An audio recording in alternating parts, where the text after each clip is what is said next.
Hello everybody and welcome to the #1 MMA betting show in the world. Happy Bitcoin halving day to you. I hope you're having a good Bitcoin halving day. If you are short on Bitcoin right now, you're having a very good day. If you're holding long term or in a long position, not so much. But don't worry boys, spring always follows winter. I'm sure the Bitcoin will bounce back soon, but we're not going to focus on that in this video. We are talking about the fights coming up this Wednesday night in a rare midweek treat.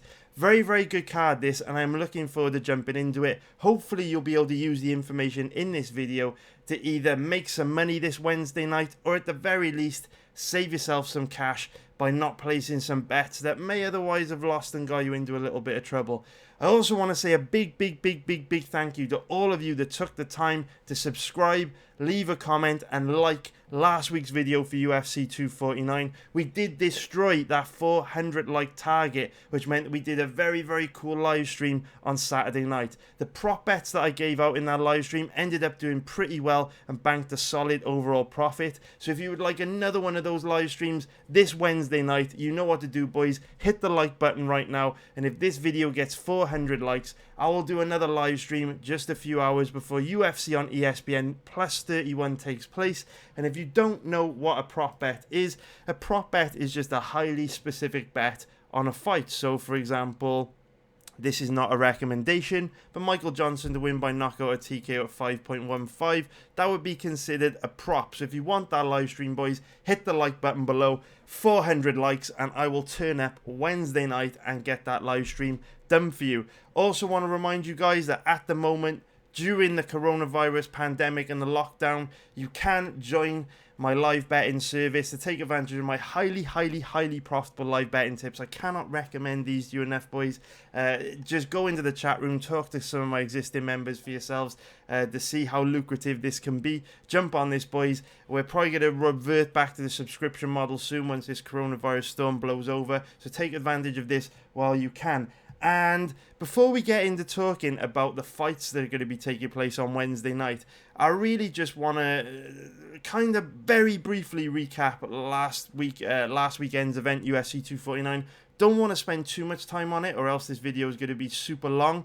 But I do think with the current circumstances that we're in right now, it is very important to kind of look at the overall landscape for these upcoming UFC events. So a couple big things that I was talking about throughout the UFC 249 video was a couple of big X factors that are leading me to bet very cautiously at the moment. So last week, UFC 249, you guys will know if you watched that video, I kept my bets very small on that event. I went for some small, high-risk gambles because at the moment, I think it's really dangerous to go big and bet on, bet a decent amount of money on favourites who you just don't know how they're going to show up and perform. Pretty much every fighter at the moment is taking the fight on short notice. Training gyms are closed, so fighters can't get proper training in. They can't get proper training partners. So whoever you bet on at the moment is very risky. That's why I'm keeping things small and trying to find decent value underdog bets to take a stab at. So if they lose, it's not the end of the world. But I feel like I'm getting good value on live underdogs, because realistically, everyone's 50-50 at the moment, right? There's a 50-50 chance that their opponents might not show up and perform due to significant, disruptions to their training camp. So I want to talk about that because I made a big deal about that on the UFC 249 video. But what we actually saw was many fighters show up having made big improvements we've never seen from them before, and also a few fighters put in, I would say, the best performance of their career. So, if we go top to bottom down the card, Justin Gaethje, for example, has got a habit of slowing down in fights, but he looked fucking outstanding, man. I'm telling you what, man, now we know Gaethje can show up and fight at a high pace for 5 rounds without slowing down. With his NCAA Division 1 level wrestling background, we haven't seen his grappling yet, but if he does have reasonably good takedown defense, if he is a reasonably good grappler, which he should be with that NCAA Division 1 background, Gaethje could be on the brink of entering GOAT discussion, man. He could be the dude to cause Khabib big problems, and I can't wait for that fight. Best performance of Gaethje's career, Boxing significantly better than ever before. A superbly measured performance, a masterful performance from Gaethje. He looked outstanding. Henry Cejudo showed up with crisp, picture-perfect leg kicks we've never seen from him before, and it completely threw Dominic Cruz off his game. He didn't know how to react to it. Henry Cejudo looked absolutely outstanding. I feel really, really bad for Nico Price. I feel that Nico Price was the biggest victim on this card because, in my opinion, that was the best performance in Nico Price's career. He looked outstanding. He competed with Vicente Luque on every level. They went toe-to-toe. And Price, it just showed massive improvements. Price was the most improved fighter on the card for me. He's improved so much in a short space of time, and he looked absolutely outstanding. Alexei Oleinik also put in the best performance of his career. He looked incredible. Oleinik usually slows down bad by the end of the first round, but he kept bringing it for 15 hard minutes and beat a very, very difficult stylistic opponent in Fabrizio Verdum. There were countless others who had a good night, showed up, put in great performances. But again, Bryce Mitchell showed up looking like the Alabama Damian Maia from the Deep South. He looked absolutely incredible, and what a difference being able to train and focus full-time on MMA has made to him. He's a completely different guy to the Bryce Mitchell we saw against Bobby Moffett and Tyler Diamond. So it's very weird because last week I was kind of making a big deal about, you know, disruptions to training camp and everyone taking the fight on short notice as having a huge impact on, a huge negative impact on fighters' performances. And in actual fact, so many guys showed up and looked better than ever. And how could I forget Anthony Pettis, man? I hope Anthony Pettis moves up to 170 pounds. That was the best I've seen Anthony Pettis look since USADA came into effect. His best performance in the last 5 years. He looked outstanding. I really hope he stays at 170 pounds. I think Pettis could actually have quite a bit of success in the welterweight division. He looked amazing against Cerrone. He's knocked out Stephen Thompson. Big things for Pettis at 170. But anyway, I just wanted to cover that off because on one hand, it's very easy to kind of dismiss my initial thoughts that fighters were likely to not perform very well now that everyone's taking the fight on short notice and they can't train properly. But I'm not quite willing to just let go of that kind of opinion just yet. I think it might still be a factor in the upcoming fight. So I'm kind of going to see how Wednesday night's card plays out. And, you know, if the majority of fighters on the card look great or they perform better than we've ever seen before, we could probably loosen up a little bit and not be so strict on the small bet sizing and not be so tight and take a few more risks and go back to how you would usually bet under normal circumstances. But I feel I don't want to act just on one event. I need to see a little bit more. And of course, the second X factor that I was concerned about was that Florida State Athletic Commission judges are terrible. You know, even to the point where season 22 of The Ultimate Fighter, between the American Top Team and Black Zillions MMA gyms, the Ultimate Fighter was filmed in their gyms in Florida, which meant that instead of having Nevada State Athletic Commission judges like you usually get on The Ultimate Fighter when it's held in Vegas, we had Florida State Athletic Commission judges, and they were so bad throughout the season that there was almost a riot on one of the episodes with the Black Zillions owner at the time, Glenn Robinson, threatening to punch one of the judges in the face.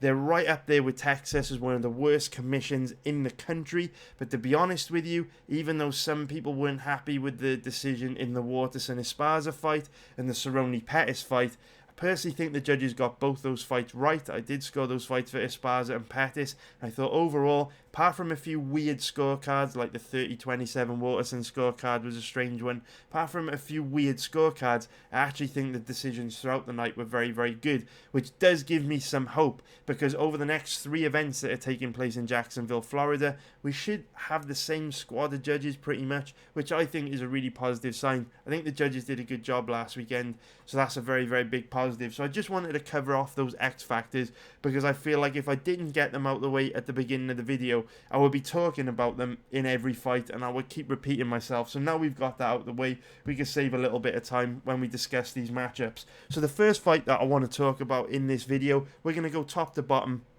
from the bottom of the card to obviously the top. So we're going to start off with the very first fight of the night, Chase Sherman versus Ike Villanueva. And Chase Sherman is returning to the UFC after being released all the way back in 2018, and he has been a busy bunny since then. I mean, it's been less than 2 years since we last saw Chase in the UFC, and he has competed 6 times between bare knuckle fighting championship and mixed martial arts, and he's done pretty well within that time, going 4-1-1. And to be honest, I was kind of impressed when I saw Chase Sherman in his recent fights. My memory of Sherman from back in 2018 was that he had really bad striking defense, and he was kind of sluggish and a little bit rigid. But his striking defense and his movement has actually improved a hell of a lot since back in 2018. So it looks like he's been aware of his weaknesses, and he's been working really, really hard to improve them, which is a great sign. This is also a good stylistic matchup for him. He has quite a big size advantage over Villanueva. He's 6'4" with a 78-inch reach. Villanueva 6'2" with a 72-inch reach. So that'll be a nice 6-inch reach, almost a 6-inch reach advantage for Sherman. And Sherman actually knows how to use it. For the most part, Sherman does a good job of fighting long. There's a little bit of an asterisk next to that, which we'll get into in a little bit. But for the most part, Sherman does a good job of using his length. Villanueva, 36 years old, which isn't the end of the world for a heavyweight. Heavyweights tend to peak later on in their career, but that does make Sherman 6 years younger, which should give him, a decent athletic performance. So Villanueva, some challenges for this guy. He is obviously undersized for the heavyweight division. He's got a very, very small reach for a heavyweight. He is also stepping up to take this fight on short notice, and on top of that, it is his UFC debut. On top of that, again, he has fought quite a low level of opponent throughout his career. You see some of the guys that are recent wins for him. This guy's got a 9-13 record, 12-11, 8-14, 5-8. So you could kind of build a picture for the type of opponents that Villanueva has been facing. And to be honest, this is a difficult stylistic matchup for him. And so that you can appreciate how much of a difficult stylistic matchup for him this could be, I just want to show you a little bit of footage on Villanueva. So Villanueva, his last fight against Rashad Coulter, will probably give us the best indicator of how Villanueva is going to look against Chase Sherman, because Villanueva is also a guy that has bounced around between lots of different weight classes. So his last fight was at light heavyweight, 205 pounds. And of course, this fight is going to be at heavyweight. So not only is he undersized in terms of wingspan, but he's not a natural heavyweight either. And he's actually fought as low as, if we keep scrolling down, he's actually fought as low as middleweight, and quite a lot of his career performances are at middleweight. You can see he's kind of bounced around between light heavyweight and middleweight for the majority of his career, and then had the odd heavyweight fight here and there, but he doesn't have that much experience at heavyweight. Very, very undersized for the division. Sherman is a big boy. He is a natural heavyweight. So, size matters, and there are weight classes for a reason. So we take a look at his fighting style. This is his last fight against Rashad Coulter, obviously another UFC alumni who has also fought in the UFC. So we've got Villanueva here in the black shorts, and from watching a lot of Villanueva's fights, he is very, very much kind of a one-dimensional boxer, which is one of the reasons why I do like Chase Sherman in this fight. I definitely lean towards Chase Sherman. One of the real big weaknesses that I think Chase Sherman's going to be able to exploit is Villanueva will probably be very susceptible to leg kicks. I can't say he is, because it's not like any of his past opponents have really been able to hurt him with leg kicks. But Chase Sherman fights very long, and he can land leg kicks from very, very far outside of Villanueva's range. Villanueva likes to land on his opponents in boxing range. Doesn't fight very long though. Similar to Jorgen De Castro last weekend, he throws a lot of short hooks. Chase Sherman has got devastating leg kicks. He lands them hard. They're very fast. They're very technical. He does a telegraph them. He hides them very, very well. He disguises when he's going to throw the leg kicks, but he does dig them in very hard. And if you've got a UFC Fight Pass subscription, go check out his recent fights in Island fights to see what I mean, where he actually got a couple of stoppages due to leg kicks. And the reason why I think Villanueva is going to be very susceptible to these is because he does stand very, very heavy on his lead leg, and like I said, like Jurgen de Castro, needs to get him very close to his opponent to land because of that short 72-inch reach. So he is quite heavy on that lead leg, does have that traditional boxing style, and with Sherman being able to blast those leg kicks from so far outside of his opponent's range, I really think that they're going to be a huge key to victory for Sherman, and it's one of the reasons why I heavily lean towards him. Now, within this clip, we've obviously seen Rashad Coulter get hurt very early on, but we've also seen him trapped against the cage and Villanueva be able to tee off on Coulter. Now, this makes me feel like perhaps Villanueva doesn't have that much power in his hands, because Coulter has basically been hurt and unable to defend himself for pretty much this entire first round, and yet even though he stood flat-footed trapped against the cage and Villanueva's been able to unload on him, Villanueva still hasn't really been able to put him down, which isn't a good sign, because Chase Sherman does have a really good chin. He can recover very quickly after getting hurt, but he does eat a lot of shots. The thing about Chase Sherman is he actually has very good striking defense, uses length well to just stay just outside of his opponent's range. But Chase Sherman is one of these guys that when he gets hurt, his striking defense kind of goes out the window and he does become very, very hittable. So it really all depends on if Villanueva can get to him, hurt him, and drag him into a brawl. That is one thing about Chase Sherman. Once he starts to get tired, once he starts to get hurt, he will just kind of throw caution to the wind and get into a scrap. But when he stays technical, stays light on his feet, uses his length to keep his opponent on the end of his punches, he's actually pretty good defensively. And even here, where we see Villanueva kind of like dropping Coulter and landing these short shots, I mean, Villanueva really, couldn't really hurt Coulter there in that first round, despite the fact he had Coulter in a terrible position. So how dangerous is Villanueva? I'm not so sure. But what I would say is a good sign for Chase Sherman, if you're looking to bet him, that Villanueva couldn't really hurt Rashad Coulter there after landing a ridiculously high amount of strikes, because Sherman can take a shot, and when he does get hurt, he does tend to recover quite quickly. We'll also watch another fight from Villanueva, just so you can kind of see a little bit more of him, because obviously Coulter got hurt very, very early on in that matchup. But like I say, Villanueva, very, very traditional boxing style, doesn't really throw kicks, doesn't really grapple. What you are seeing from here in these two clips is pretty much everything that he brings to the table. Also, for some perspective, the guy that he is fighting, I believe this is Patrick Miller. Oh no, it's Juan Torres, who has a record of 8-14. So, just to give you some perspective, when he knocks this guy out, it's not like... It's not like Torres is probably a particularly difficult style of opponent. So, I do like Chase Sherman in this matchup. The only reason why I'm not going to be betting Sherman personally is because he does tend to fight at quite a high pace. He doesn't really pace himself that well. He comes out very, very aggressive in round one and then tends to slow down and become more flat-footed as the fight goes on. And as he gets more tired, his striking defense gets worse and worse and worse. Villanueva, tough Mexican boxer, and I think, from what I've seen of Villanueva, he looks like he has a pretty good gas tank, and I'm really worried that Chase Sherman, stepping up to take this fight on just a couple of weeks' notice, may start to slow down in round two. Striking defense goes out the window, and that would enable Villanueva to box him up or potentially knock him out. So it's difficult for me to bet on Chase Sherman at the current odds. He is a favourite. We'll take a look at them in a moment after this fight, but I just think, going back to what I said at the beginning of this video, it is risky to bet on favourites at the moment, because I don't personally feel like you're getting a very good risk to reward ratio on most favourites, especially favourites who have got a history of showing a dodgy gas tank, just because you don't know what their training camp has been, and you don't really know how they're going to show up and perform with significant disruptions in their training camp due to the coronavirus.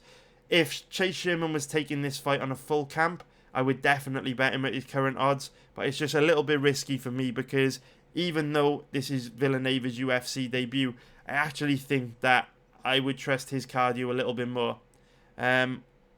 Anyway, we'll just wait and see the finish here. It's got to be coming any second now. What actually happens is Torres gets a little bit impatient and just runs straight into Villanueva, winging wide hooks with his chin up high and exposed. Exactly the same thing Francis Ngannou did last weekend. Ngannou was very, very lucky to get away with his entry into Rosenstrike's boxing range, but Villanueva able to punish Torres in this fight in a way that Rosenstrike was not able to punish Francis for his recklessness, and I think it's coming up any second now. And anyway, boys, while we're waiting for this knockout to unfold, do not forget, hit that motherfucking like button below and subscribe if you haven't already. There is the KO. They don't give us a replay, but that is pretty much what Villanueva brings to the table, guys. That is him. Pretty one-dimensional boxer.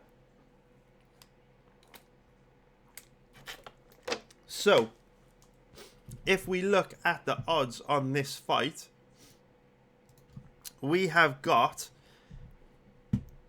Chase Sherman. Where is he?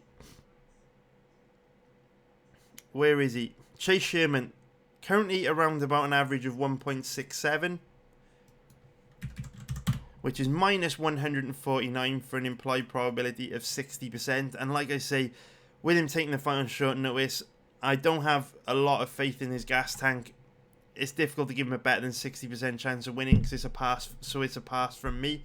If we look at Villanueva, current average odds of about 2.30, which is plus 130 for an implied probability of 43%. I'm not interested in betting on Villanueva either because I feel Chase Sherman has more weapons, more ways to win, and Villanueva is just a little bit too one-dimensional for me. So that fight is a pass. Sorry to be boring, boys, but I don't see a strong position on that one.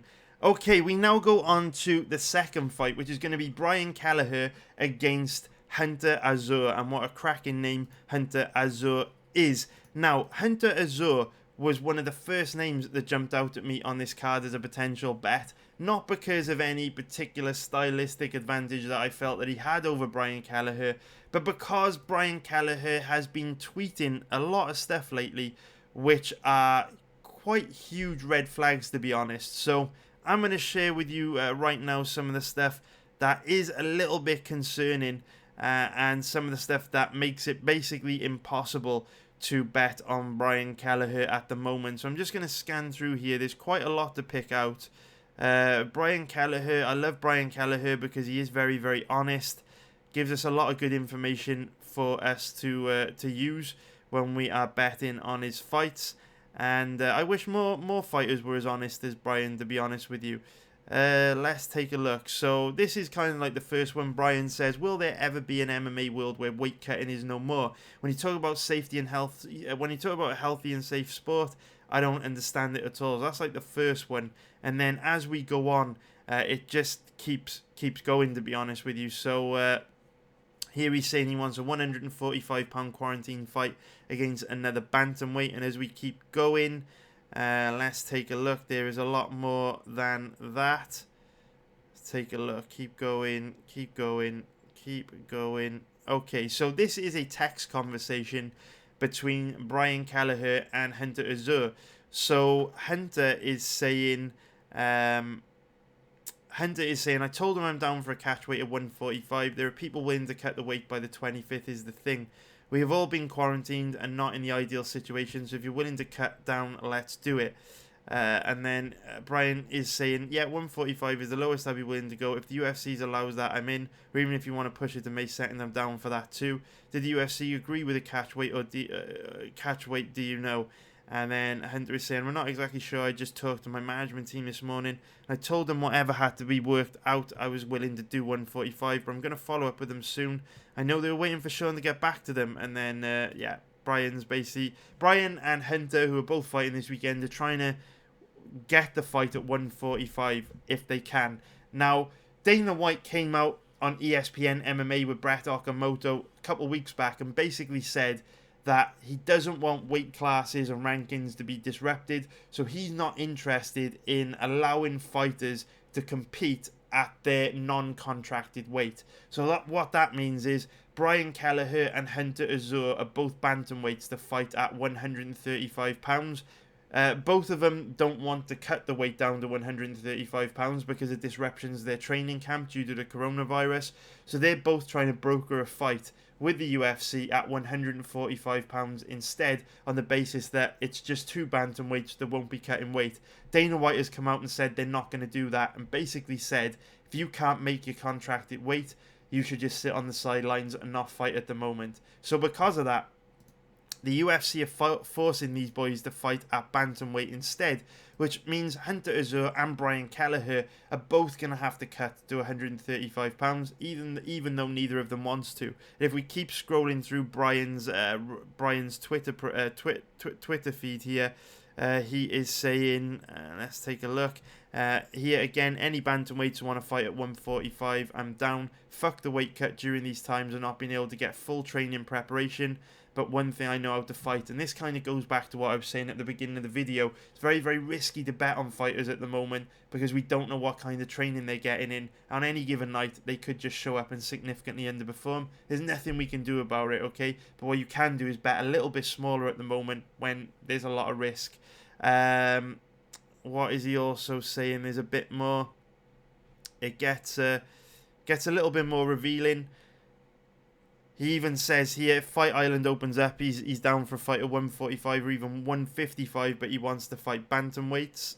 And then there's one more particular message that I want to try and locate, which is the king red flag amongst all of this, but we have to keep going. Where is the tweet? So he is saying, hey UFC, Dana White, Sean Shelby, if you want me to fight on 2 weeks notice, I would love to, but with this pandemic and situation out of my control, with no training partners and all, I can't make that weight right now. He's referring to the 135 pound bantamweight weight limit. But I'm down to scrap if my opponent agrees to a 150 pound catch weight. Right now, no weight cut is healthier and also reasonable with the surrounding circumstances on 2 weeks notice. If I knew about this a month ago, I would have never quarantined to avoid potentially getting my parents sick who I live with. If we can come to an agreement, I'm a company guy and willing to fight. Also saying, and to basically get paid to help me buy my own house. And he said that here he has showed that he's 161 pounds there. And he's basically said that this is while eating pretty clean and training twice a day without having access to MMA partners or practices. Don't mistake this for laziness. My body is used to a certain intensity output with training partners. I've basically been working alone. And this is a big concern because this was posted on April the 8th. It is now May the 11th. And this shows that he is currently, what is that going to be? He's currently about 25 pounds over the bantamweight weight limit, which is a lot of weight, right? Especially for a smaller guy. So this basically means that, within 5 weeks, he's going to have to cut 25. A brutal weight cut for Brian Kelleher. So straight away, a bet on Brian Kelleher is impossible for me because he's basically admitted on Twitter he's going to have a really brutal weight cut for this fight, and he's also admitted that he hasn't been training properly because his gym is closed and he can't get good quality training partners. So straight away I'm thinking like Hunter Azure is probably going to be worth a look here. So if we take a look at the odds at the moment, we have got Brian Kelleher at around, call it an average of 2.50, which is plus 150 for an implied probability of 40%. And if we look at the man like Hunter Azure, with the greatest name I've ever seen in the history of MMA, current average odds are around about 1.56, which is going to be minus 179 for an implied probability of 64%. So what this means is if you want to bet Kelleher, you've got to give him a better than 40% chance of winning. And if you want to bet Mr. Azure, or should we just call him Hunter, because that is the dopest gangsterist name I've ever seen in my life. If you want to bet Hunter, you've got to give him a better than 64% chance of winning. So if we look at this fight from a stylistic point of view, I mean, the only real X factors that I think are present in this matchup is the issues with Kelleher's weight cut situation. Also the fact that Hunter has quite a huge reach advantage over Brian Kelleher. Kelleher is a really, really small reach at 64 inches. He's also only 5'6". Hunter's got that 70-inch reach, so he'll be a little bit taller and have an enormous 6-inch reach advantage. And stylistically, this reach really, really does hamper Brian Kelleher. It really does affect him. If you go back and watch Brian Kelleher's past fights, because of his short reach, he has to get him very, very close to his opponent in order to land. And that could be difficult against Hunter Azure, because Hunter Azure is a very, very aggressive, explosive, powerful striker. This kind of guy is not interested in throwing range-finding shots. He's not interested in throwing jabs to try and feel you out or control the distance, manage the distance. Every single thing this guy throws, he throws to try and take you out. So the danger of the reach advantage in this matchup is Kelleher is going to have to get into a phone booth in order to land with that short reach. And Azure is going to be firing back nuclear missiles, which makes it very difficult for Kelleher to get inside. Having said that, Hunter does have a really reckless, scrappy, wild style of striking. Not the most technical. And I would say Kelleher is a much better boxer than Azure, but the reach, the power, the aggression of Azure could negate the technical advantages that Kelleher actually has. So in terms of how this fight looks from a stand-up point of view, it's kind of difficult to call. Azure has got all the physical attributes that you could want. Kelleher's got the technical attributes you could want, but because Azure does throw these really long winging shots, I do think Kelleher might find it really difficult to get inside. In terms of grappling, it's actually a difficult fight to kind of predict when it comes to grappling. Hunter Azure's takedown defense is kind of incredible, to be honest with you. My only knock on it is that he spends a little bit too much time when defending takedowns. You know, it's kind of like he does all the hard work and stuff in the takedown, then he spends a little bit too much time working out of that position when he could show a little bit more urgency and probably not burn as much energy staying in a bad position, continuing to allow his opponent to work for the takedown, even though he's basically slammed the door in his opponent's face and they're not going to get near it. He could just circle his back off the cage, get the fight back to where he wants it to be. In terms of offensive wrestling, he's alright, nothing special, but he does have a decent gas tank. He is quite strong, physically imposing, and yeah, a decent grappler, to be fair. Kelleher, not the strongest wrestler, but a very, very tricky, very, very skilled submission grappler. So on the ground, I find this one quite difficult to call because, again, I feel that it's quite similar to the striking in that Hunter Azure's got the strength, the physicality, the athleticism. Kelleher's got the superior technique, and I'm not really sure how that's going to play out on the ground, who has the advantage. So I'm finding this one of those difficult fights to predict, and I don't really, in terms of the odds, have a strong lean, to be honest with you. I won't be betting this fight. What I can tell you is, because of the red flags we've seen Kelleher talk about on Twitter, he's completely off the table for me. I can't bet him, but I'm not quite sure I'm seeing enough from Hunter Azure either, because from a technical point of view, I think Kelleher's a little bit better than him everywhere, but with Hunter's physicality, power, and possibly him having better preparation for this fight, I do lean towards him. But obviously he's a moderate favourite, and I just don't see any value in his odds because I can't give him a better than 64% chance of winning based on what I've seen. So it's an easy pass for me. Sorry to be boring, but you know what I mean, that's just one of those things, isn't it, man? I mean, the bookies are going to get the odds right vast majority of the time. Right, boys, next fight, we're going to be talking about Michael Johnson versus Thiago Moises. Very, very interesting fight, this. This is one of those fights where I am kind of... what I'm actually going to do is leave one of Thiago Moises' fights running in the background as well. This was from all the way back in 2017, so Moises will have improved a lot since this fight. He's the guy in the red shirt. He will have improved a lot, but at the same time, a lot of the things you'll see from Moises in this video do actually still represent the fighting style that he brings to the table, and will probably not look too dissimilar from you know, the version we get of Moises on Wednesday probably won't look too dissimilar from this version of Moises against Robert Watley. And at the moment, this Thiago Moises, man, I'm not going to bet him. I've decided I am not going to bet him. I actually decided this morning that I wasn't going to bet him. I just need to. I need to be very disciplined at the moment. I'm very disciplined anyway, but I need to be extra disciplined at the moment. This is potentially a great stylistic matchup with Thiago Moises, but I do need to check myself and kind of take my own advice and understand that this is a very difficult time for betting on MMA with significant disruptions to fighter training camps. And the reality is, this is a good stylistic fight for Moises, but he is probably just taking this fight on 2-3 weeks notice, so there's no way to know how he's going to show up and look on Wednesday night. It's a particular concern for me because Michael Johnson has never-ending gas tank, never-ending cardio. I don't think I've ever seen Michael Johnson gas out or slow down before. The only time he kind of struggled was against Nate Diaz, but that was really the only time. Only if you put a tremendous amount of pressure on him, like we've seen Nate Diaz and Khabib Nurmagomedov put on him, will you start to see Michael Johnson slow down? Generally speaking, the guy's got an amazing gas tank, and I trust his gas tank a lot more than I trust Thiago Moises, because one thing you see about Moises, I'm not going to say Moises has got bad cardio, but very, very similar to Chase Sherman, he does get flatter as the fight goes on. So I am very, very tempted to bet Thiago Moises, but I'm not going to, because I just can't trust him to maintain a good enough output for 3 rounds. And if he doesn't maintain a good output for 3 rounds, very, very possible that Michael Johnson will outwork him. Now let's take a look at the odds on this one so I can kind of explain to you where I'm coming from on this matchup.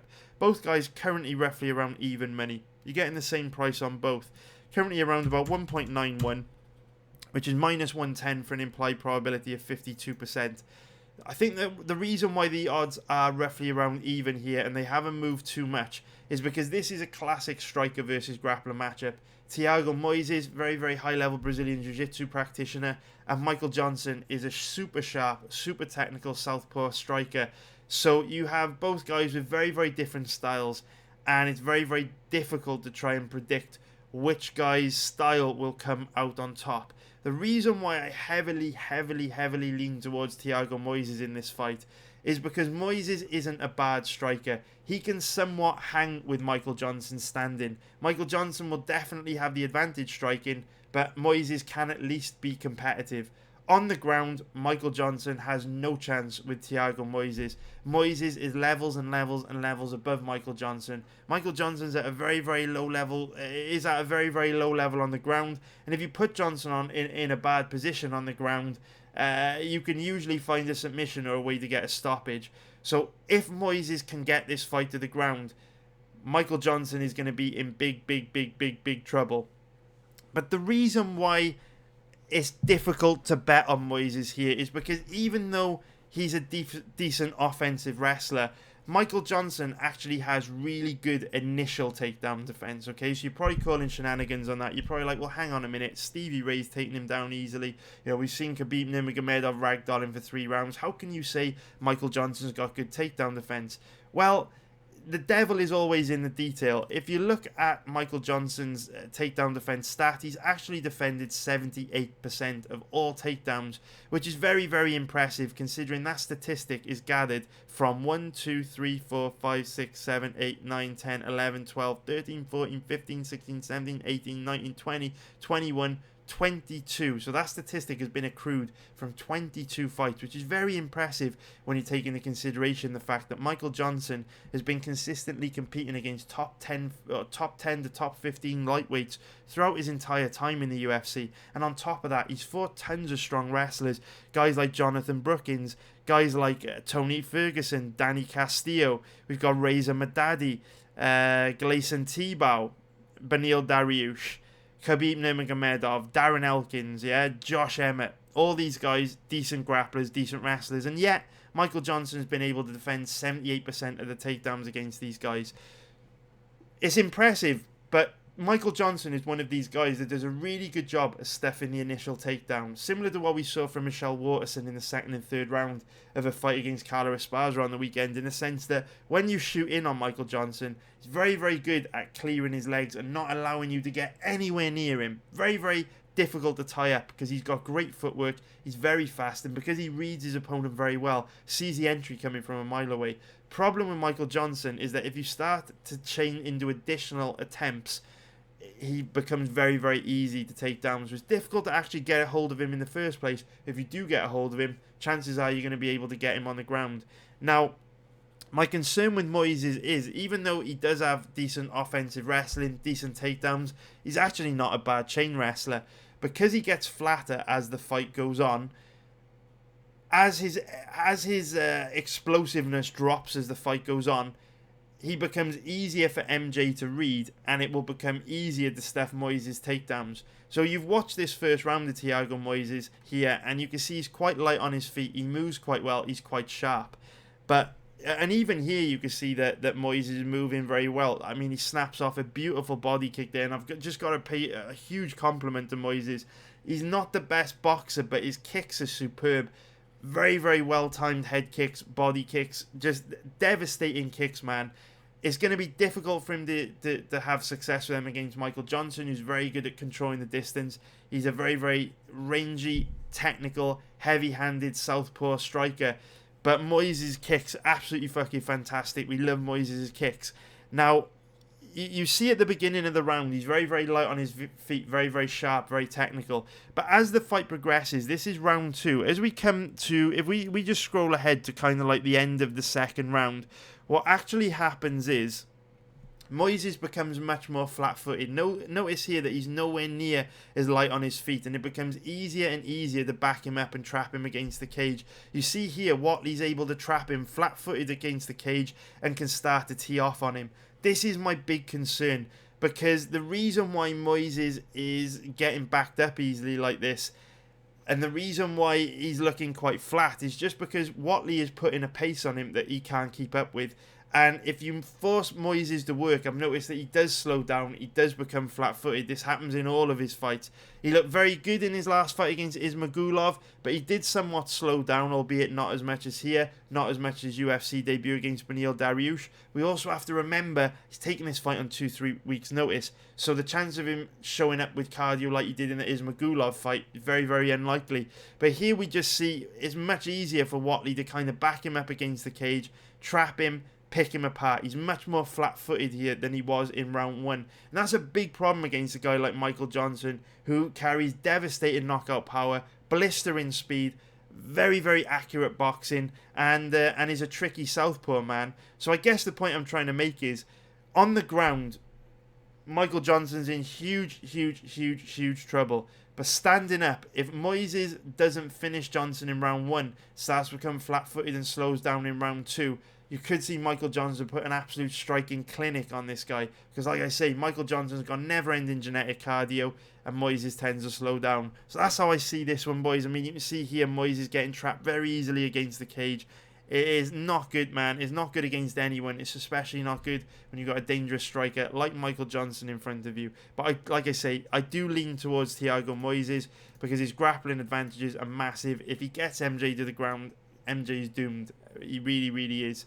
I'm just not confident enough in Moises' ability to continue to get the fight to the ground past the first round. We now go into the next fight that I want to talk about in today's video, which is going to be Andre Arlovski against Philippe Lins. And what I will do is just leave a little bit of footage running in the background for you to take a look at what Philippe Lins brings to the table. He is a gentleman in the blue shorts facing Josh Copeland, another UFC alumni. I almost called Josh Copeland a UFC veteran. I wouldn't maybe go that far. He wasn't in the UFC for very long, but a UFC level opponent all the same. Now, Andre Arlovski and Philippe Lins know each other very well. They are training partners at American Top Team, so I'm not sure how that dynamic has worked out at the moment, if they've kind of like split trainers and coaches in half. But with them both being heavyweights, train at the same gym, they'll be very familiar with each other, and they will know exactly what each other brings to the table. So I guess let's kick off just by taking a quick look at the odds so we can talk about this one from a betting perspective. So Philippe Lins at the moment currently around about a 1.66 favourite, which is minus 152 for an implied probability of 60%, which means in order to bet Philippe Lins this Wednesday night, feels strange saying that, this Wednesday night, you've got to give him a better than 60% chance of winning. If we take a look at Andre Arlovski, he is currently around about an average of 2.30, which is plus 130 30 for an implied probability of 43%. So to bet Arlovski here, you got to give him a better than 43% chance of winning. We'll now go back to watching Mr. Lin's fight. Here he is. So there are a couple of X factors in play in this matchup which could make life a little bit difficult for Mr. Linz. The first is, it's his UFC debut. Obviously, Octagon jitters are the real deal, and these are strange times when you're making your debut, right, in an empty arena. All kinds of challenges that could disrupt Linz's mental state during fight week. He's also going to be coming into this fight on the back of a, 18-month layoff, which isn't ideal. He's taken some time off after winning $1 million in the PFL heavyweight tournament.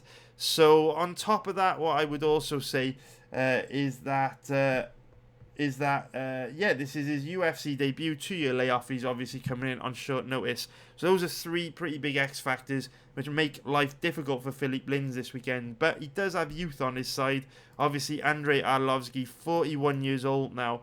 Father time is knocking on the door. Obviously, Arlovski's on a pretty steep decline, but he's 6'3" with a 77-inch reach. Philippe Linz on the smaller side of the division at 6'2" with a 71-inch reach, although I do think this reach is wrong. I think Philippe Linz has probably got a longer reach than this, and Tapology have just got it incorrect. But he does have youth on his side. He's only 34 years old, whereas Andrei Arlovski is 41, and fighters that have a 7-year age advantage win around 65% of the time. So already the statistics are on Philippe Linz's side, but obviously there are things going against him. Like I say, short notice, UFC debut, all that jazz. So how do we see this from a technical point of view? How do these guys match up stylistically? Well, Philippe Linz is pretty well rounded, to be honest. He's pretty good everywhere. So's Arlovski. Now, I would say Linz is a bit better than Arlovski everywhere, to be honest.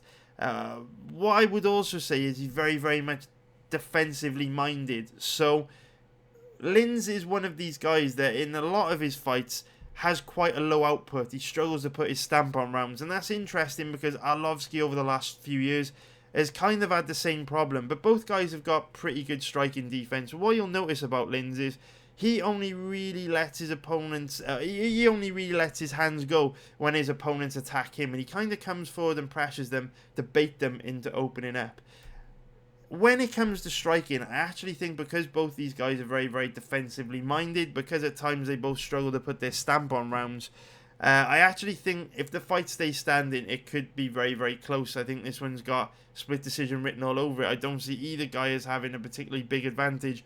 I would say that Linz is faster than Arlovski, but Arlovski being a little bit bigger, having better footwork, being quite good defensively, might negate that somewhat. On the ground is an area where Linz has quite a big advantage. You know, Arlovski at one stage was a very, very skilled grappler. He's got that, Russian Sambo background. But at this stage in his career, he's not as athletic as he used to be. So Arlovski's quite easy to take down these days. And Philippe Linz is a pretty decent grappler. So I do think Linz has a big advantage on the ground. But he doesn't shoot that many takedowns. So it might not actually end up meaning anything. So, from my perspective, I definitely lean Linz here. There's no doubt about it. He should be the favourite. But because he's a little bit tentative at times, struggles to put his stamp on rounds at times, and with the X factors, with this being his UFC debut, taking the fight on 2-3 weeks' notice, it is very, very difficult for me to bet on him here, especially with the 18-month layoff as well. It's not going to be easy to come off the bench after an 18-month layoff to take a fight on short notice against a tough opponent in a UFC debut during the middle of a global pandemic.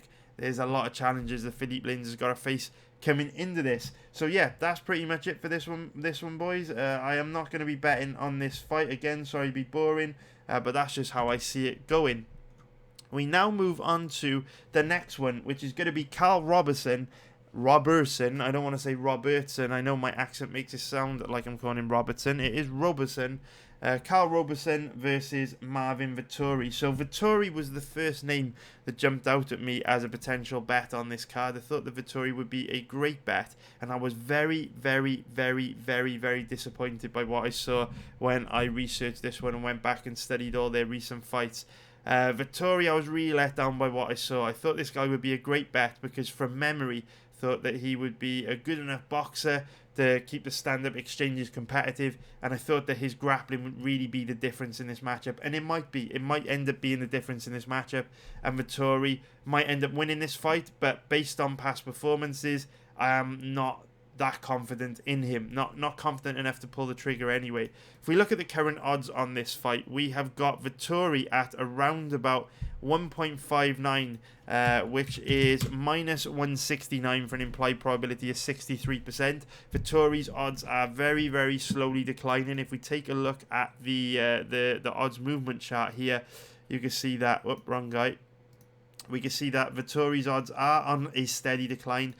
And I'm guessing that's just because people are working from hazy memories, probably haven't done their homework on this one. If you are thinking about Vettori in this fight, I can see why, but if I were you, I would definitely go back and watch Roberson and Vettori's recent fights before pulling the trigger, because I think you may see some weaknesses in Vettori that may make you pump the brakes betting on him as a pretty big favourite during a global pandemic where he's taking the fight on short notice and his gas tank might let him down. So from a stylistic point of view, how do these guys match up? So like I say, in order to bet Vettori here, you've got to give him a better than 63% chance of winning. In order to bet Roberson, with his average odds are around 2.50, which is plus 150 for an implied probability of 40%, you've got to give him a better than 40% chance of winning, right? How do I see this fight from a stylistic point of view? Well, if the fight stays standing, Vettori actually does have a boxing advantage. The problem is, Vettori becomes a little bit sluggish as the fight goes on. So if you go and watch Vettori in any of his fights really, round one, very sharp, right? Very, very sharp. Very aggressive, throws a high volume of strikes. And then into the second and third round, his output, his footwork, his aggression, it falls off a cliff. He's not the same guy in round 2 and 3 that he is in the first. And that is one of my biggest concerns with Vettori here, because if he's slowing down in the second and third, you know, when he's fighting guys on a full training camp, with this fight being short notice, with his training being disrupted due to the coronavirus, is likely to get even worse. So based on past performances, we could be pretty confident that Vettori is going to look equally flat against Roberson than he has against guys like Andrew Sanchez, for example. That fight's a great example, actually, of why you may want to pass on Vettori at favourite odds. But standing up, it's a clash of styles, really, because Vettori is very much a boxer, Carl Roberson is very much a kicker.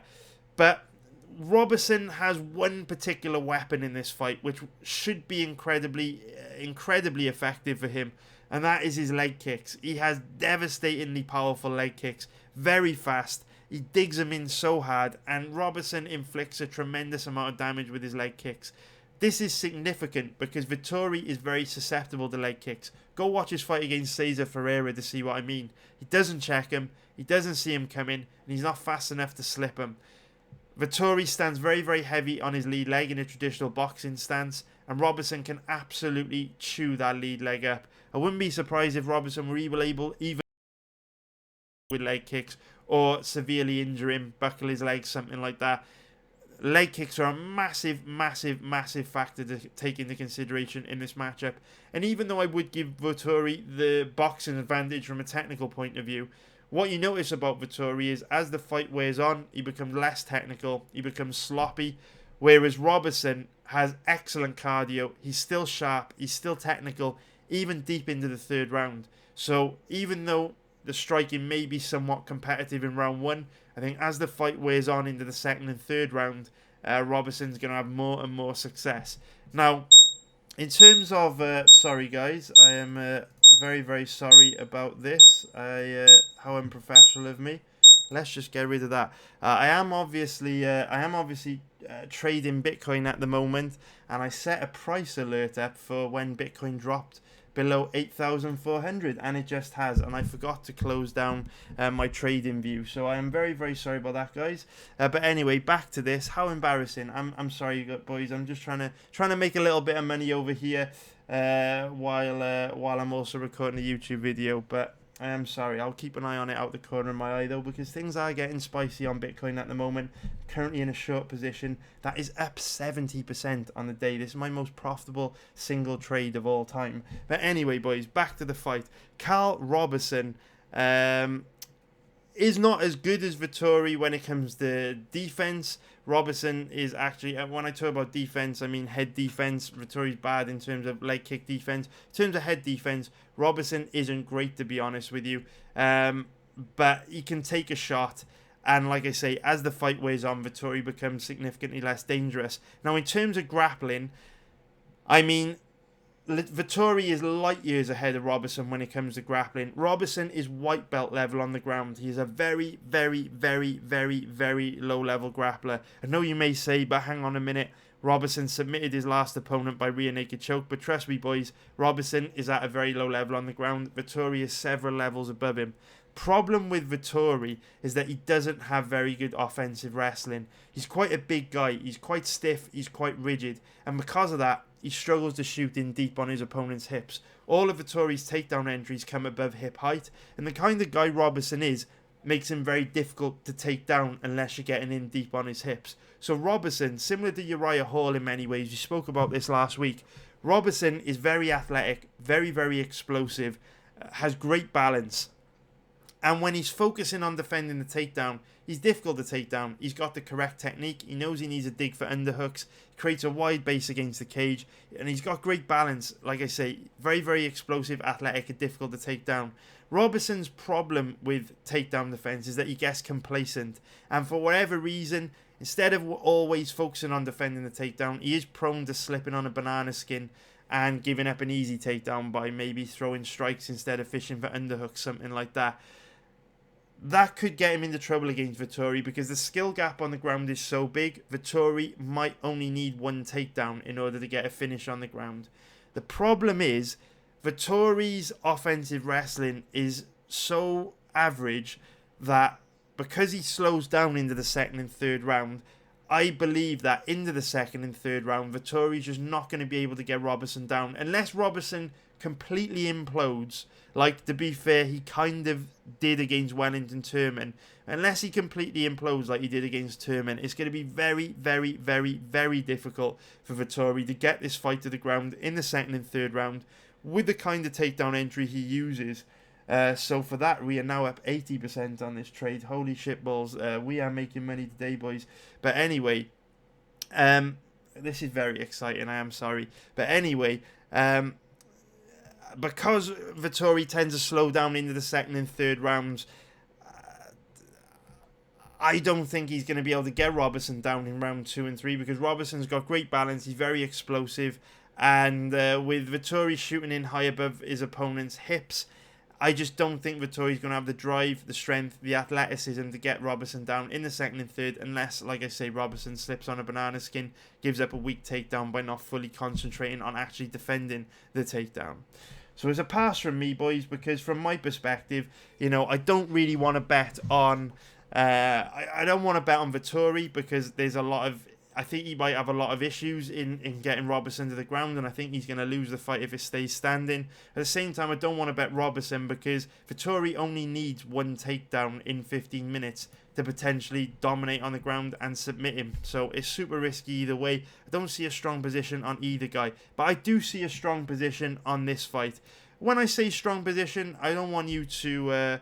I don't want you guys to get overconfident or anything because I gave a huge speech at the beginning of this video about how I'm personally betting a lot less on pre-fight bets at the moment until this coronavirus storm blows over because I can't fully trust any fighter to show up and perform to their full potential at the moment. It's a very, very risky time. So all the bets I'm placing at the moment are smaller than usual and I'm just going to kind of see how things goes. I'm making good money in live betting at the moment. I'm doing great in live betting. So I'm trying to manage risk by going a little bit smaller and approaching these fights with a little bit more caution. But I do think Ricky Simone is a good bet this weekend. If we take a look at the current odds, his odds have declined a bit since when I bet him. He's now down to about a 1.60 favourite, which is minus 167 for an implied probability of 63%. There's still a little bit of value there. Not a great deal. His odds have declined from where I bet him. There's still a little bit of value there if you still want to bet him. A tiny amount, not much. Compare that to his opponent Ray Borg, who is currently at 2.40, which is plus 140 for an implied probability of 42%. I think this is a very, very hard match for Ray Borg. A very, very hard stylistic matchup for Ray Borg, because Ray Borg is a guy who is a very, very, very skilled grappler. Very, very, very good grappler. You know, if you go to the ground with Ray Borg, you're in big trouble. You know, he's very strong, he's very, very technical, and he's very, very tricky. You know, quite often you'll think you've got Ray Borg in a bad position, and then he'll slip out the back door, turn the tables on you, and put you in that bad position. And once he establishes a dominant position, in terms of, you know, primarily taking you back, it's very, very difficult to shake him off. But this is a very difficult matchup for Ray Borg, because Ray Borg is very small, right? Size matters in MMA. I know I say it all the time, but over the long term, you know what I mean? If you are betting on the bigger dude in a fight when there's an extreme size difference, generally speaking, you're going to do well over the long term. There'll always be exceptions. The rule, you know, Dominic Cruz had a giant size advantage over Henry Cejudo last weekend, and of course he struggled bad, but then Greg Hardy had a big size advantage over Jorgen De Castro, and he won quite easily. Trust me, over the long term, as a general rule, size matters. You bet on the bigger guy, you're usually getting your money into a pretty strong position. And the size difference in this fight is considerable. Ray Borg is a small flyweight, to be honest, at 5'4" with a 63-inch reach. And with this fight being at bantamweight, 135 pounds, he is going to be giving up quite a significant physical. I'm now at 96% on this trade. That is outrageous. We are having a good day today, boys, on the old Bitcoin trading. I hope you're all doing good. I hope you're all short in Bitcoin. I hope you're not holding or long in this, because Bitcoin is having a rough day. I might actually. I need to wrap this video up, because I need to get on this and make sure I don't lose any of these games. I need to wrap this up, boys. But anyway, back to this fight. This is a difficult fight for Borg, because he's very, very small for the flyweight division. He's extremely small for the bantamweight division. So at 5'4" with a 63-inch reach, we look at Ricky Simón, 5'6" with a 70-inch reach. That gives him a quite significant 70-inch reach advantage and a 2-inch height advantage. Now, the reach advantage is significant because Ray Borg is a very, very low-level striker. Borg doesn't really have any striking. And I'm not saying Simón is an amazing striker or anything like that, but he does fight long. He is a reasonably good striker. He's got pretty good footwork, and he does hit very, very hard. He has an enormous advantage over Ray Borg when it comes to striking, and if this fight stays standing, I think it's going to be a very, very difficult night for Ray Borg. Very few guys have been able to keep the fight standing against Ray Borg for long enough to expose his low-level striking, but that's because he's an absolute beast in the flyweight division and an extremely strong grappler. He's very, very difficult for flyweights to shut down Borg's wrestling, because he's fucking relentless, very physically imposing, very, very strong for flyweight. But those aspects of his game are somewhat diminished at bantamweight, where he's facing bigger, stronger, more physically imposing fighters. And when you look at Ricky Simón, he might only be 5'6". You're probably thinking, hey, there's not a huge size advantage here. But when you look at both guys, Ricky Simón is solid. He's got that compact, muscular, physically imposing team alpha male style frame. He's just like a ball of energy. He's a coiled spring. It's going to be very, very, very difficult for Ray Borg to tie this guy up and control him. To try and give you guys some perspective on how difficult Simón is going to be to control, he fought Montel Jackson and actually out-grappled and beat Montel Jackson. Now, Montel Jackson was on the United States Olympic wrestling team, and Ricky Simón was able to out-wrestle this guy. Ricky Simón also, for the most part, shut down Merab Dvalishvili's grappling, and we all know how strong Merab Dvalishvili is. Dvalishvili might not be as technically skilled as Ray Borg, but in terms of physicality and strength, he's so much stronger, so much more physically imposing than Borg, and the fact that he struggled to tie up Simón and control him does speak volumes. So I think this is a very, very difficult fight for Borg, because Borg likes to tie his opponents up, drive them into the cage, and start chaining different takedowns together. You know, Borg has got a huge arsenal of different methods that he can use to get his opponent to the ground. But it's going to be so difficult to tie Simone up in the first place. He's going to find it difficult to use those weapons. And even when you do tie Simone up, he's very, very difficult to take down. And then if you do take him down, he pops back up to his feet like a spring almost immediately. So from my perspective, because Simone is going to be so difficult to control because of his, you know, his the technical aspects of his wrestling, because he's so physically imposing, because he's so strong, Ray Borg is probably going to have to stand and strike with Simone for much longer than he has the vast majority of guys throughout his career. And Simone hits harder than anyone else he's fought throughout his career, and is also much more mobile, very, very light on his feet, great footwork. He's a moving target. And with Ray Borg being a very low-level striker, I really think Simone can pick him off, use his wrestling in reverse, and make life very, very difficult for Ray Borg in this fight. So I think Ricky Simone is a very good bet this weekend. Another reason why, I keep saying this weekend, this Wednesday night. Another reason why I like Ricky Simone in this fight is because he ticks all the boxes on the kind of fighter that I want to bet on at the moment. So we've talked about the kind of fighters who are likely to thrive during this coronavirus pandemic. They're guys who are tough as nails, great chin, cardio for days, and can fight at a relentlessly high pace for 15 minutes. Ricky Simone is one of these guys that seems to have never-ending genetic cardio, right? He can fight at a high pace, he can sprint for 15 minutes and not slow down. I'm not saying Ray Borg can't do that, but Ricky Simone's cardio, even at a crazy time like this, is not in question. Whereas who knows what kind of camp Ray Borg has had. And also, you know, with Ray Borg actually carrying extra body weight, being only 5'4", carrying all that extra body weight, moving up to bantamweight, all that extra weight could actually affect his cardio. So I think Ricky Simone's a decent bet. Don't go crazy on him. Don't go too big, because like I say, these are risky times for betting. But all things considered, based on the information we've got available, Simone looks pretty solid to me, boys. All right then, let's get on to the next fight that I want to talk about in this video, which is going to be Big Ben Rothwell against Ovin St. Preux. Let's get into this one, boys. So this is another one where I'm sure a lot of you are going to be on Ovin St. Preux here, and this is another fight where I would just say, before you pull the trigger on Ovin St. Preux, go back, watch his last couple fights, watch Rothwell's last few fights, listen to what I say in this video, and just weigh everything up to see really if you still feel confident in a bet on Ovin St. Preux here.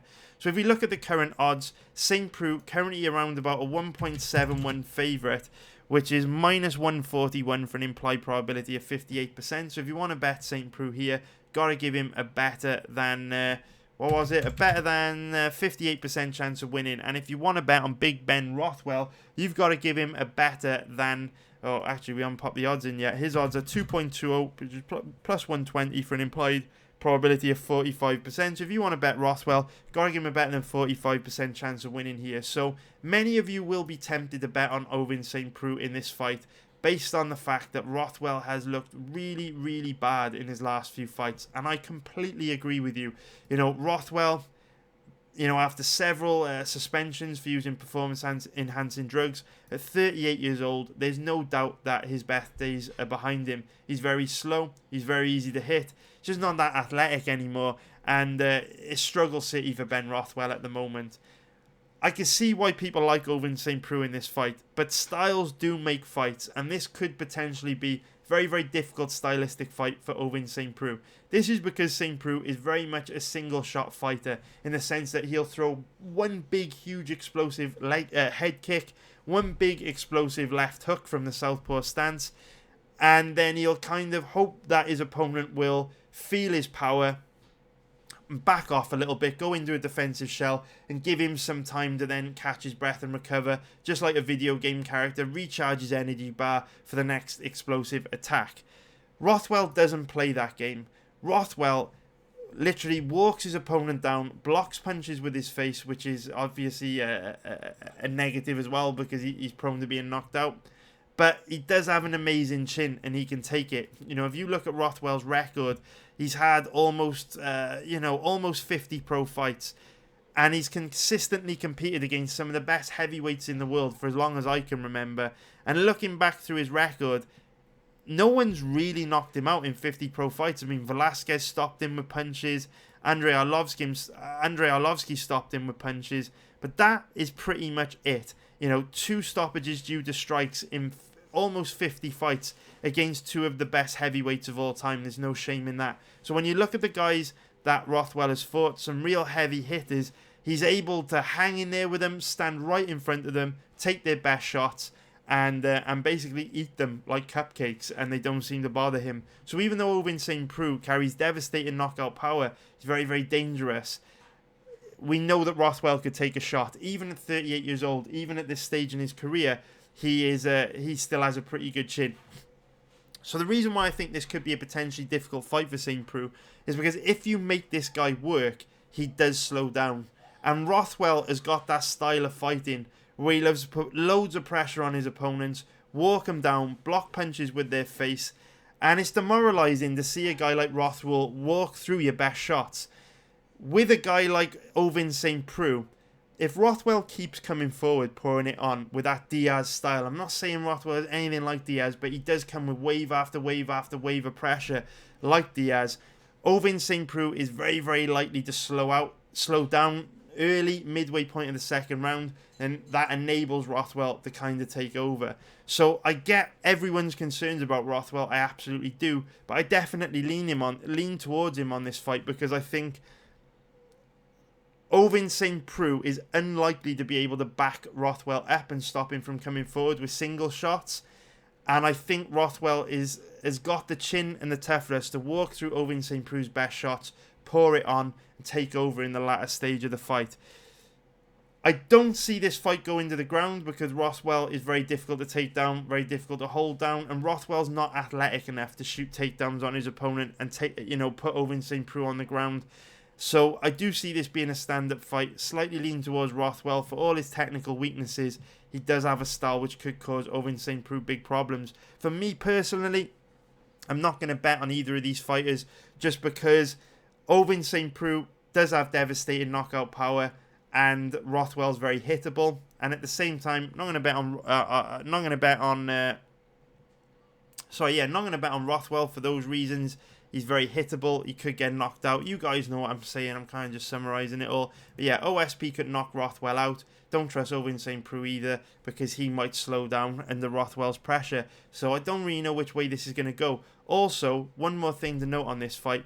It's actually taking place at heavyweight instead of light heavyweight. Now that could be a good thing or it could be a bad thing. Ovin St. Preux does cut down to the light heavyweight limit at £205. So without that weight cut, maybe his cardio will be better at heavyweight and maybe he won't slow down at all. But at the same time, for the same reason that we are betting against Ray Borg, with him carrying all that extra weight, that could actually have a negative impact on his cardio and make him slow down even worse than usual. It's the reason why, a lot of heavyweights have issues with their gas tank, right? It's just extra weight means, your body burns more energy to carry all that extra weight. That's why I think Borg and OSP face some difficult challenges this Wednesday night at UFC on ESPN plus 31. And my fucking 80% trade is now down to 60%. This bloody YouTube video costing me money, boys. But what can you do? What can you do? Anyway, let's get on to the final fight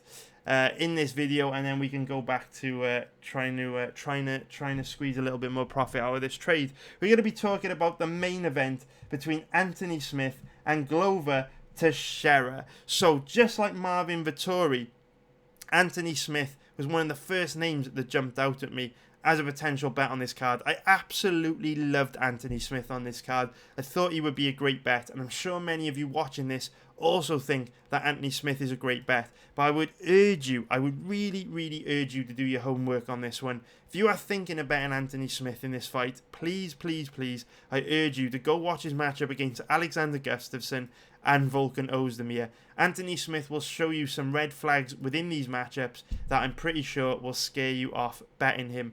There is no way I would bet Anthony Smith based on what I saw in those two fights. The reason why I initially thought that Anthony Smith would be a great bet here is because from memory, Glover was quite slow, quite fragile, quite easy to hit, and Anthony Smith was a devastating power puncher. It turns out, when I went back and watched Glover's recent fights, when I went back and watched Anthony Smith's recent fights, it actually turns out that Glover's nowhere near as fragile as I thought he was, and Anthony Smith is nowhere near as dangerous as I thought he was. And if you go watch Smith's fights against Gustafsson and Ozdemir, you will see exactly what I'm talking about. So the reason why I am not a lover of Smith anymore is because he's quite a low output fighter. He doesn't really let his hands go. He's quite slow, he's quite easy to hit, and there's just no urgency. Anthony Smith doesn't really care about dropping rounds, losing rounds, putting his stamp on rounds. He's quite happy for the rounds to tick by and to just hope that a finish comes.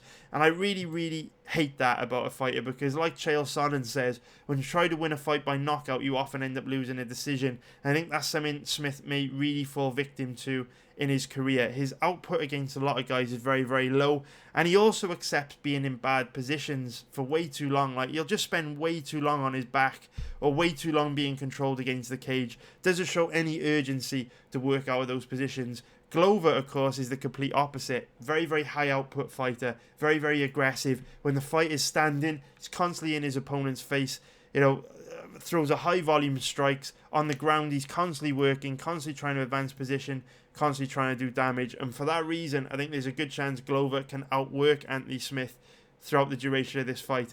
In terms of a technical point of view, from when it comes to striking, neither guy is particularly good when it comes to striking defense. Both are very hittable, but Glover at 40 years old, it's more of an age thing. He just doesn't see the shots coming like he used to. His reflexes are kind of shot. He's quite hittable. He's quite slow. Anthony Smith doesn't have the best striking defense either, but the difference is because he's so much faster in terms of hand speed than Glover, both guys being bad defensively is much more of an issue for Glover here than Smith. And also, Smith has devastating KO power, whereas Glover doesn't really have knockout power. He's more of a volume striker, and Smith can take a shot. So, in terms of how this fight goes standing, Glover's got the volume, but Anthony Smith is way more dangerous. On the ground, I do give Glover a huge advantage. I know that Anthony Smith enters a lot of grappling tournaments, and he's kind of built up a reputation for being a submission grappler. He submitted a very, very skilled grappler in Alexander Gustafsson in his last fight. But in terms of MMA grappling, I feel Glover is a level above Anthony Smith on the ground. Anthony just spends way too long in bad positions, just accepting bad positions, and Glover, strong offensive wrestler, very high-level Brazilian Jiu-Jitsu black belt. I just feel Glover is another level on the ground. And if you go back and watch both their past fights, you'll see what I mean. I don't want to bet this. God damn it. I don't know. Basically, boys, right, I haven't made my mind up on this one. I could tell you right now, there's no value on Anthony Smith. Go watch the Ozdemir fight. Go watch the Gustafsson fight. You'll see this guy is not a good bet at the current odds. If we look at Smith, 1.57, minus 175 at an implied probability of 64%. That's a big implied probability, man. If you really want to get a good profit a good profit margin on Anthony Smith, you'd have to be giving him close to a 70% chance of winning. Based on what I've seen in his past fights, I just can't do that. I'm still thinking about Glover, man. I am still thinking about Glover. His current odds average of about 2.50, which is plus 150 for an implied probability of 40%. I've got Glover. This is a dog or pass fight. Glover's where the value lies on this fight, and I am very tempted to bet him. The one thing stopping me from betting Glover in this fight is that he does have a habit of getting dinged hard and wobbled and rocked, right? Glover recovers almost immediately, but because he's quite slow and easy to hit, he does eat bombs and he does get rocked quite a bit, but he's just incredibly tough and incredibly good at recovering. He recovers almost immediately. But I feel like his recent opponents, Krylov, Kutilaba and Roberson, they've all hurt him bad, but they've kind of let him off the hook. They've given him a little bit of time to recover, and he's taken advantage of that and come back into the fights. Anthony Smith is absolutely ruthless. When this guy smells blood, he goes in for the kill. He is the lion heart, right? He's got a lion in his heart, and he has got that predatory instinct just like a lion. If he has you hurt, you are doomed. Similar to Henry Cejudo, right? Last weekend, we saw him, as soon as he hurt Dillashaw, he went in for the kill, got the job done. As soon as he hurt Dominic Cruz, he went in for the kill, got the job done. Anthony Smith is exactly the same. If Anthony Smith hurts you, he doesn't give you an opportunity to recover. He swarms you and goes for the kill. That is my big concern. That is the thing preventing me from pulling the trigger on Glover at the moment, because from my perspective, Smith only has to land one clean hard bomb in 25 minutes and he's probably going to finish Glover. It's just that there are so many things that I don't like about about Smith, which does make this a tough matchup for him. That makes it difficult for me to pull the trigger on him as a favourite. So that's where I am at the moment. I haven't completely ruled out a bet on Glover at the moment. I will keep an eye on his odds. If his odds start to get into like that 2.70, 2.80, plus 170, plus 180 range, I'll probably be forced to pull the trigger on him. As it stands, I'm just very much on the fence. But that's how I'm feeling about this one, boys. And I hope you found this video useful. That is going to be it for today. I'm going to get back to trading some Bitcoin now. Also, if you're interested in researching the fights coming up this weekend, jump on my website, man. It's only $20 a month. We put out 20 hours plus of content every week. We've got a 4.5 hour live stream on these women's MMA fights here. If you're interested in getting really, really deep on these fights, come over to the website, man. Check it out. We research these fights as a group. There's a big community of us. We have a lot of fun, man. We have a lot of fun, so come join us. I think you'll enjoy it and get a lot of value out of it. Also, if you do want that live stream on Wednesday, where we will be digging for prop bets on all of the fights taking place on this UFC on ESPN plus 31 card, you know what to do, boys. Hit the motherfucking like button below. We get 400 likes. That live stream is a go. And also subscribe if you haven't already. Don't forget to leave a comment below. Let me know what you think of everything I've said in this video. Do you agree? Do you disagree? Am I missing any key facts out? And also, as ever, please share with me what bets you've got for this weekend. But for now, boys, take care. Thank you for watching. And I'll be back as soon as I can with another video. Don't know if I'm going to have another one for this Saturday's card, because 2 events in 1 week is a little bit crazy. But I'll work my balls off. I'll do my best and I'll put one out if I can. Hey, the more likes I get, the more subscribers I get, the more incentive I've got to pump out more videos. So hit that like button, hit that subscribe button, and I'll see you boys as soon as I can. Have a fucking great week.